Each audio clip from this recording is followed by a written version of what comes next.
And welcome back. This is your man Warrior. This is Darth Ugnaughton. Darth Ugnaughton from Kyber Force Black. Now he is free to play. He's been playing since the very beginning, so been around for a very, very long time. Wants to kind of get the edge in fleet. That's difficult in this meta, and he knows that. But he wants the edge in fleet. Wants to know kind of the next Zetas and kind of the next factions. We're going to talk about 5 factions, specifically 10 characters you need to work on, and then 4 Zetas associated with those characters. So 10 characters, 5 factions, and we're going to talk about fleet really quick first. Now, something you're going to notice is when you're in fleet, everybody is basically doing the same thing, and it's really, really difficult when you have mirror matches, and you can even lose sometimes on offense.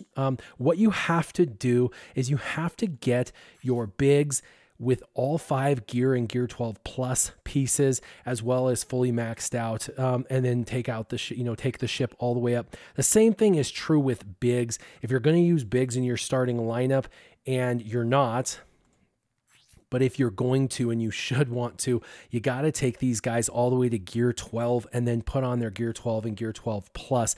It's every little piece of gear and every little bit you do that's going to give you the small competitive edge, more health, more damage, more speed, and all of that. Health, damage, and speed is going to help. Biston's U-Wing is really a pretty awesome ship in your starting 3 instead of using a tank. It's what I use in my starting 3 right now, so it's something you might want to consider. I know farming these 2 guys and gearing them up and stuff is an absolute nightmare, but for where you're at in game, this is what's going to take your fleet to the next level, okay?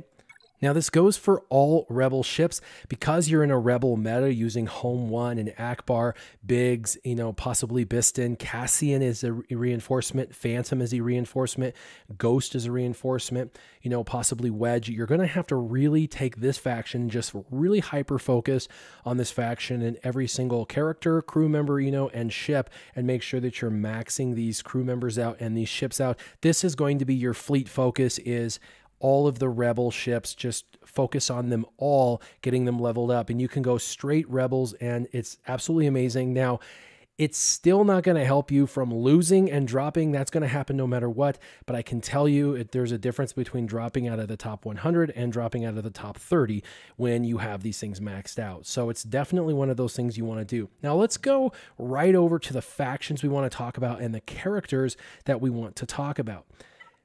Now, since you've been around since the beginning, you have a good grasp on everything, and you have a lot of characters maxed out. Really, really excellent. Obviously, 3.5 years in, and you've had a good focus and have quite a few really great characters.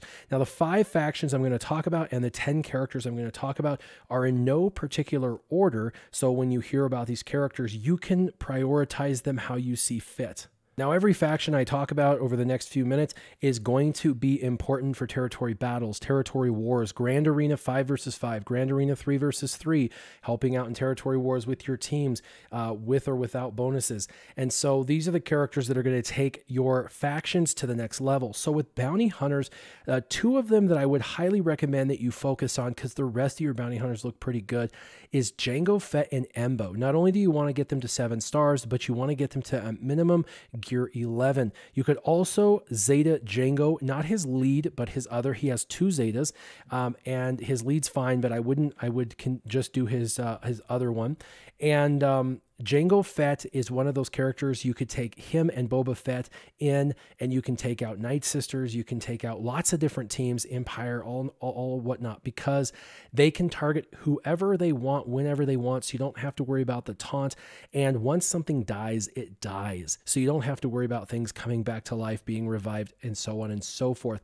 Embo makes for a really good defensive team in Territory Wars or Grand Arena 5v5 or 3v3, and that would be Boss, Embo, and Dengar as the 3 core, and then you can throw in Jango Fett, or Boba Fett and Zam Wessel because she's super fast, Greedo or Cad Bane. You've got a lot of really great options, but Embo underneath Bosk is ridiculous, and if you give him his Zeta that makes it to where he can't be crit, he almost gains more protection than he can be damaged with, which makes this team super, super durable. Now, I'm not necessarily suggesting Embo's Zeta, although it isn't a bad one. I'm really suggesting Jango's non-lead Zeta, but Embo, just Embo, is super durable and someone you definitely want to focus on. So Jango and Embo out of your bounty hunters. Again, in no particular order, First Order, you definitely want to focus on First Order. They're a great faction, and you already have them developed very well. Kylo Ren, I'm not talking about unmasked, but regular Kylo Ren, you have at gear 9. You definitely want to consider his Zeta and taking him all the way to gear 12. Kylo Ren can literally in Territory Wars or Grand Arena take an entire team on by himself, especially if that team does not have stun and they do dot damage. So if the team does, damage over time, but they don't have a stunner, this guy all by his lonesome can go in and just maul that team all by himself. So you definitely want to consider Kylo Ren, and then First Order Officer and First Order Executioner. You're already at gear 10 for First Order Officer, so almost there, and Executioner's at 9 like Kylo Ren is. You don't need any Zetas for these two guys, but they both make this team pop, and they're going to really do a lot of good. Also, First Order Officer used with Scavenger Ray, the two of them can clean up a nest that's got a really high health pool that you're like stuck on in Territory Wars or Grand Arena. If you want to go back in and just kill that nest that's got no protection on it, you can just take First Order Officer and give advantage and turn meter to Scavenger Ray, and then have Scavenger Ray one-shot nest. And so there's an option there as well. There's a lot of really cool little tricks like that with First Order Officer that don't even need First Order. So you want to get him up, and First Order Executioner as well. You definitely want to get up. He's the main damage dealer aside from Kylo Ren, OG Kylo. And First Order Executioner can dispel, which is really big when you're going against tanks to make sure that you're able to take the taunt off of somebody. But his damage is ramping, which means it gets bigger and bigger and bigger, and eventually it's insane. There is First Order Stormtrooper, and you could work on him. In fact, I would highly recommend it, but I'm not going to put him on your list for now because you've got Kylo Ren, possibly Zetaing him, First Order Officer, and Fox for this particular thing. And like I said, Grand Arena, Territory Wars. Now, again, in no particular order, let's go to faction number 3. Now, your Imperial troopers at first glance looked really solid, and I thought, they don't need a whole lot of work. Death Trooper and Shore Trooper are like gear 12 with 12 pieces in there, and Veers is at gear 10, almost gear 11, and Stark gear 10, range gear 10, Snow Trooper at gear 11.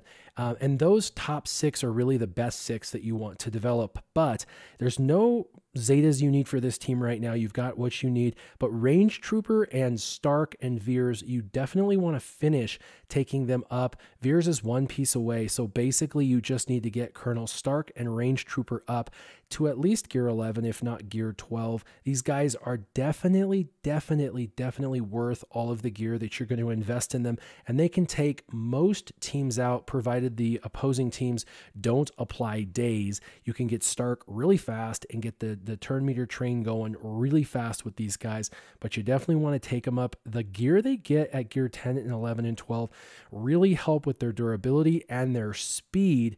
That's really important because you want these teams fast. Now let's move to the next one. The next one is Nightsisters, and you've got a great Nightsisters team. You've got both Mother Talzins, both Asajj Ventresses. A lot of people could say you could, Zeta old Daka. You don't have to.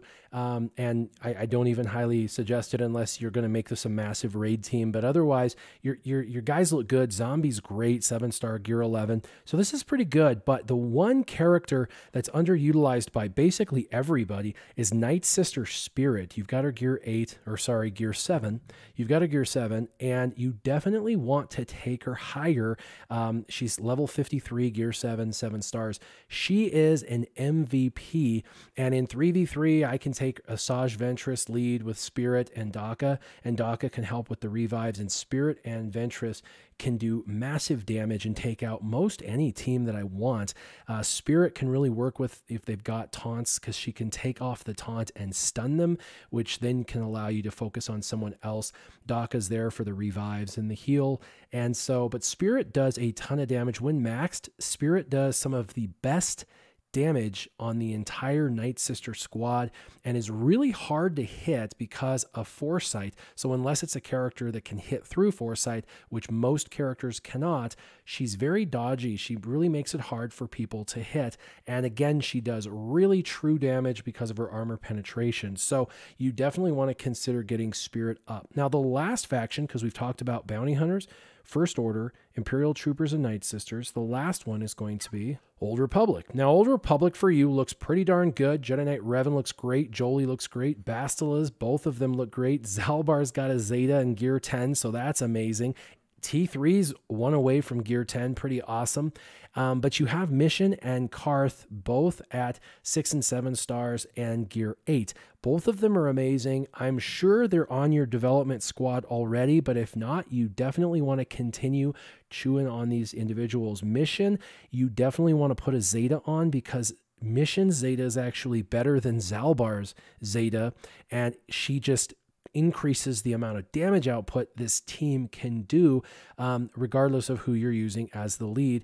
And then Karth Onasi, eventually you'll want it, when you finish him off, you want to get his Zeta lead as well, because anytime you have a leadership ability that regenerates health and protection, those are the types of leads you want to Zeta, because it affects the whole team and it brings about durability for defensive teams in territory wars or grand arenas, 5v5 or 3v3.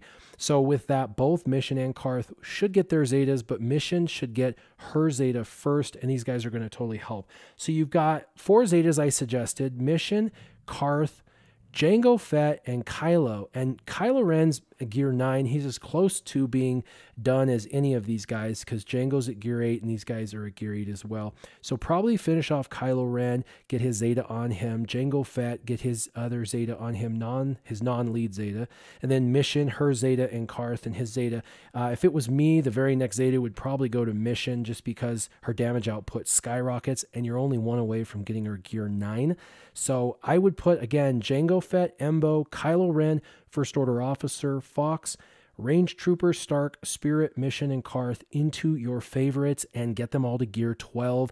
And then Zeta, Kylo Ren, Jango, Mission, and Karth, and you're going to be set pretty dang well. And then remember, in Fleet, you're just going to want to go ahead and really develop out your Rebels and focus on your Rebel ships, maxing them out, especially Biston's U-Wing, Cassian's U-Wing, the Phantom 2 and the Ghost, those characters. But Biston's U-Wing is probably, of all of them, the lowest and the most critical, especially for your starting salvo when you're shooting and using it as a starting lineup. So hopefully this gets you situated. You're doing really well. Your team looks great. I'm sure you're able to climb into #1 every day on both leaderboards. And a special shout out to Kyber Force Black. What's up, everybody? Darth Ugnaughton, you're doing wonderful. If you have any further questions about your fleet or those factions, those specific 10 characters, maybe the why, if I didn't explain that well enough or anything, give me a holler. And if anybody saw anything in his inventory that looks like he needs to develop that I didn't mention, please give it a shout out in the comment section down below. And as always, keep your gaming on. Warrior out.